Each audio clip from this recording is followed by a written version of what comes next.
Hello guys, welcome to judiciary gold. My name is Chinmay Pandey. जैसा कि आप लोग जानते ही होंगे, आजम खान साहब जो कि समाजवादी पार्टी के एक सीनियर लीडर भी है और उत्तर प्रदेश की रामपुर कॉन्स्टिट्यूंसी से एमएलए भी हैं।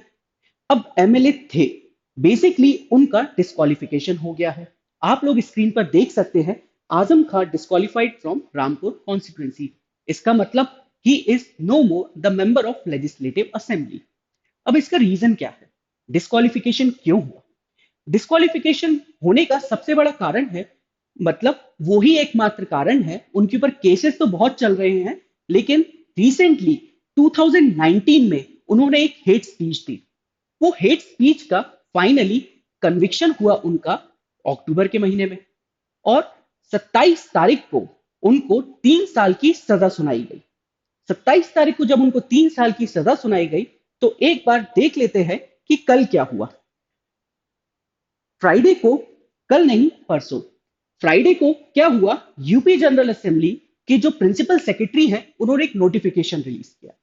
उस नोटिफिकेशन में ये लिखा था कि mister Azam Khan is no more eligible to be a member of legislative assembly from 27 October 2022। अब 27 अक्टूबर से वो मेंबर ऑफ लेजिस्लेटिव असेंबली नहीं कहलाएंगे। उसका रीजन ये है कि उनका जो कन्विक्शन हुआ, कन्विक्शन इंडियन पीनल कोड और the representation of people's act के अंडर हुआ।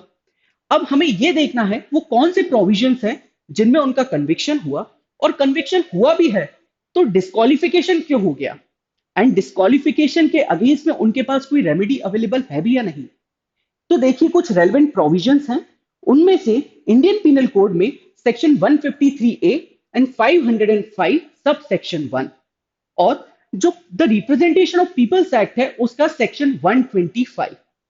अब जो हेट स्पीच थी, इसका मतलब है ये सारे प्रोविजंस हेट स्पीच से डील करते हैं।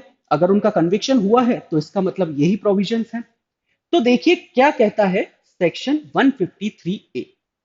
Promoting enmity between different groups on ground of religion, race, place of birth, residence, language, etc., and doing acts prejudicial to maintenance of harmony।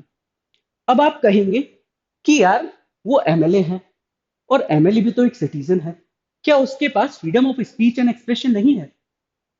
जी हाँ, उनके पास स्पीच एंड एक्सप्रेशन की freedom तो है, जिसे हम कहते हैं अभिव्यक्ति की आजादी। अब उस स्पीच एंड एक्सप्रेशन की फ्रीडम के अगेंस्ट में भी कुछ रिस्ट्रिक्शंस हैं। उस रिस्ट्रिक्शन में एक सबसे मेजर रिस्ट्रिक्शन है जिसे हम पब्लिक ऑर्डर कहते हैं। पार्लियामेंट कोई भी ऐसा लॉ बना सकती है, ठीक है, पार्लियामेंट कोई भी ऐसा लॉ बना सकती है to restrict the freedom of speech and expression in the interest of public order and to in against incitement of offence. अब यही बात है जो 153 ए करता है। 153 के अंदर आप एनिमिटी प्रमोट करेंगे तो पब्लिक ऑर्डर तो हैम्पर होगा ही। तो वही बात मार्जिनल नोट बोल रहा है। Promoting enmity between different groups on grounds of religion, race, place of birth, residence, language etcetera, and doing acts prejudicial to maintenance of harmony. Harmony बिगड़ेगी तो पब्लिक ऑर्डर भी खराब होगा। तो इसमें सबसे पहले अगर हम क्लॉज ए की बात करें, whoever by words either spoken or written or by signs or by visual representation or otherwise promotes or attempts to promote on grounds of religion, race, place of birth, residence, language, caste, community, or any other ground whatsoever disharmony or feelings of enmity, hatred, or ill will between different religious, racial, language, regional groups, caste और communities। अब इस पूरे clause A का मतलब ये है, यदि कोई भी बंदा, कोई भी individual by way of words, या तो वर्ड्स लिखित में हो, लिखे हुए हो, या फिर ओरली बोले गए हो, या फिर किसी साइंस या विजिबल रिप्रेजेंटेशन के थ्रू कोई ऐसे वर्ड्स बोल रहा है या फिर लिख रहा है जिसके कारण हार्मनी अफेक्ट होगी, किन ग्राउंड्स पे? Religious, caste, place of birth, descent, ऐसे ही ग्राउंड्स क्लॉज ए में दिए हुए हैं। तो वो जो हेट स्पीच थी वो इन्हीं ग्राउंड्स पर थी। अब देखिए, जो सेक्शन 505 क्लॉज 1 बात करता है, वो बात करता है whoever makes, पब्लिशेस और सर्कुलेट्स एनी स्टेटमेंट, रूमर और रिपोर्ट, इसमें आप सीधे क्लॉज बी पे आइए, with the intent to cause और which is likely to cause fear or alarm to the public or to any section of the public whereby any person may be induced to commit an offense against the state or against the public tranquility. वही बात आ गई, public order disturb करना। फिर with the intent to incite or which is likely to incite any class or community of persons to commit any offense against any other class of community। अब incitement of offence भी आ गया। सबसे पहले आया public order 153A देखा हमने, फिर incitement of offence भी आ गया। ये दोनों ही ग्राउंड्स को रिस्ट्रिक्ट करने के लिए पार्लियामेंट कोई लॉ इनेक्ट कर सकती है और आईपीसी में इन्हीं तरह के रिस्ट्रिक्शंस दिए हुए हैं। आजम खान साहब ने हेट स्पीच में ये सब बोला और उसके कारण वो प्रोसिक्यूट किए गए and finally he is convicted. फिर देखिए जो अगला लॉ है वो रिप्रेजेंटेशन ऑफ पीपल्स एक्ट 1951 है। उसका जो सेक्शन 125 है उसके अंदर भी आजम खान साहब का कन्विक्शन हुआ है। देखिए वो भी क्या कहता है, any person who in connection with an election under this act promotes or attempts to promote on grounds of religion, race, caste, community, or language, feelings of enmity or hatred between different classes of the citizens of India shall be punishable with imprisonment for a term which may extend to 3 years। अब देखिए 153 में भी 3 साल का punishment prescribed है, 505 में भी 3 साल का पनिशमेंट प्रिस्क्राइब्ड है और 125 में भी 3 साल का पनिशमेंट प्रिस्क्राइब है। डिस्क्वालिफिकेशन का कारण तो यही 3 साल का पनिशमेंट बना है। उसके लिए section 8 of representation of people's act देखना पड़ेगा। अब वो भी देख लेते हैं हम। According to section 8 subsection 1 clause A, if a person is convicted under section 153A, जो अभी हमने आईपीसी में देखा, shall be disqualified where the convicted person is sentenced to only fine for a period of 6 years from the date of such conviction, imprisonment from the date of such conviction, and shall continue to be disqualified for a further period of 6 years since his release। अब देखिए बात ये आती है, जो section 8 है उसमें काफी सारे ऑफेंसेस के बारे में बात की गई है। आईपीसी का सेक्शन 295A भी है, लेकिन आजम खान साहब उसमें कन्विक्ट नहीं हुए, सिर्फ वो 153A में ही कन्विक्ट हुए हैं। अब जो सेक्शन 8 कहता है, यदि कोई इंडिविजुअल सेक्शन 153A में कन्विक्ट हो जाता है और यदि उसको सिर्फ फाइन दिया जाता है, फाइन की ही सेंटेंसिंग होती है, देन उस केस में जिस डेट को कन्विक्ट हुए हैं उस डेट से लेके 6 साल तक के पीरियड के लिए वो डिस्क्वालिफाइड है। ना वो कोई इलेक्शन लड़ सकते हैं, और यदि वो मेंबर थे लेजिस्लेटिव असेंबली के या फिर मेंबर ऑफ पार्लियामेंट है, देन उस केस में वो फिर से 6 साल के लिए सस्पेंडेड मतलब डिस्क्वालिफाइड रहेंगे। देन यदि इम्प्रिजनमेंट हो जाता है, जैसा कि आजम खान साहब को हुआ, आजम खान साहब को जो इम्प्रिजनमेंट हुआ उस इम्प्रिजनमेंट के कारण वो डिस्क्वालिफाई हुए 6 साल प्लस 3 साल। 3 साल इसलिए क्योंकि इधर पे लिखा हुआ है from the date of such conviction and shall continue to be disqualified for a further period of 6 years since his release. अब इसको समझने के लिए एक बार देखिए आप, आजम खान साहब को कितने साल का इंप्रिजनमेंट हुआ? 3 साल का। ठीक है, 3 साल का उनको इंप्रिजनमेंट हुआ और यहां पर लिखा है 6 साल के लिए और डिस्क्वालिफाइड है, मतलब 6 साल तक तो इलेक्शन लड़ भी नहीं सकते। तो इधर पे है shall continue to be disqualified for a further period of 6 years since his release। मतलब ये जो 3 साल के लिए कन्विक्शन है, उनका इंप्रिजनमेंट है, ये 3 साल के बाद मतलब रिलीज होने के बाद वो 6 साल के लिए और डिस्क्वालिफाइड रहेंगे। ना वो 6 साल तक इलेक्शन लड़ सकते हैं, और अगर मेंबर थे लेजिस्लेटिव असेंबली के या फिर पार्लियामेंट के, तो वो उनको डिस्क्वालिफिकेशन ही माना जाएगा। तो इधर वो एमएलए थे, तो वो 6 साल तक ना कोई इलेक्शन लड़ सकते हैं, या वो अगर मेंबर हैं तो उनको डिस्क्वालीफाई माना जाएगा।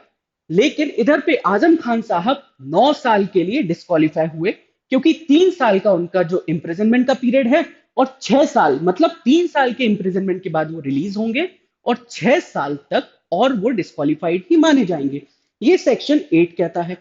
अब कुछ लोग ये कह सकते हैं कि सर वो तो एमएलए है, एमएलए को तो एग्जम्पशन है। आप 8 का सबसेक्शन 4 देखिए, वो तो यही बोलेंगे कि एमएलए को तो एग्जेम्पशन है 3 महीने तक, मतलब जिस डेट को वो कन्विक्ट हुए, 27 तारीख को वो कन्विक्ट हुए, सेंटेंस हुआ उनको 3 साल का, ठीक है। वो बोलेंगे सर ये 27 तारीख से उनके पास 3 महीने का समय है, वो 3 महीने तक वो डिस्क्वालिफाइड नहीं माने जाएंगे। तो जी नहीं। क्या हुआ था, lily Thomas versus union of India का 2013 में एक जजमेंट आया। उस जजमेंट के अकॉर्डिंगली ये जो 8 सबसेक्शन 4 है वो अप्लाई नहीं होगा। तो देख लेते हैं वो 8 सबसेक्शन 4 क्या कहता है।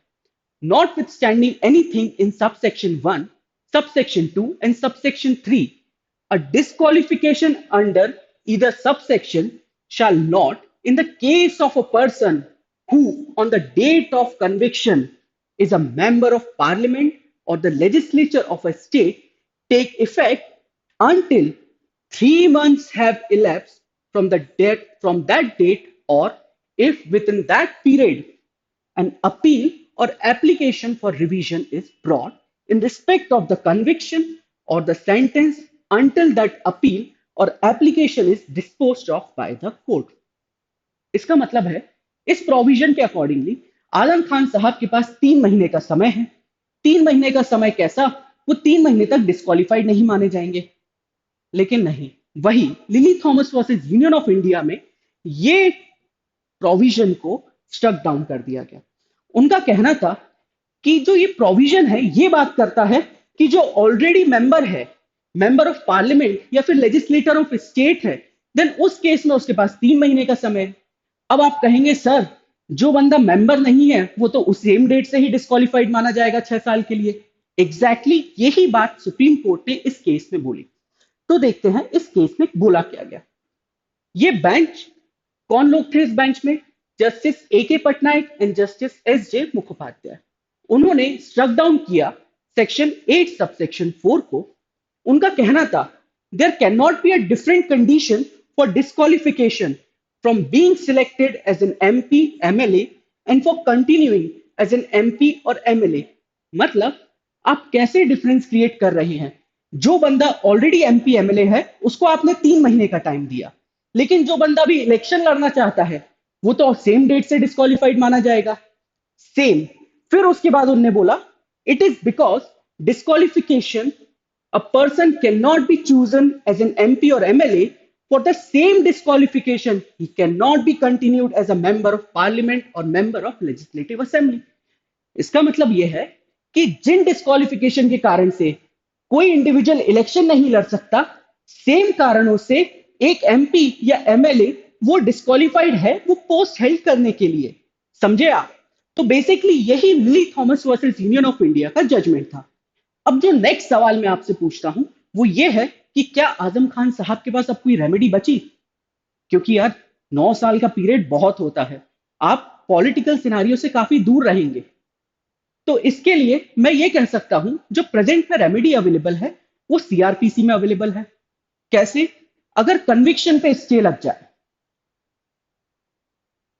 अगर कन्विक्शन पे स्टे लगता है तभी आजम खान साहब का डिस्क्वालिफिकेशन रुक सकता है। कन्विक्शन पर स्टे कैसे लगेगा? तो उसके लिए जो सीआरपीसी का सेक्शन 389 है या फिर आप inherent powers of high court section 482 के अंदर हाई कोर्ट अप्रोच कर सकते हैं। उस सेक्शन 482 के अंदर हाई कोर्ट के पास इनहेरेंट पावर रहेगी कन्विक्शन के ऊपर स्टे लगाने की। यदि कन्विक्शन के ऊपर स्टे लगता है तो डिस्क्वालिफिकेशन के ऊपर भी अपने आप स्टे लग जाएगा। तो ये था टोटल वीडियो। आई होप आपको समझ में आया होगा किन प्रोविजंस के अंदर आजम खान साहब का कन्विक्शन हुआ एंड उनके जो डिस्क्वालिफिकेशन हुआ है वो किस कारण से हुआ है, और डिस्क्वालिफिकेशन के पास उनके पास क्या रेमेडी है। रेमेडी है सेक्शन 389 सीआरपीसी या फिर 482 ऑफ सीआरपीसी। वो हाईकोर्ट अप्रोच कर सकते हैं। I hope you enjoyed this video. Thank you.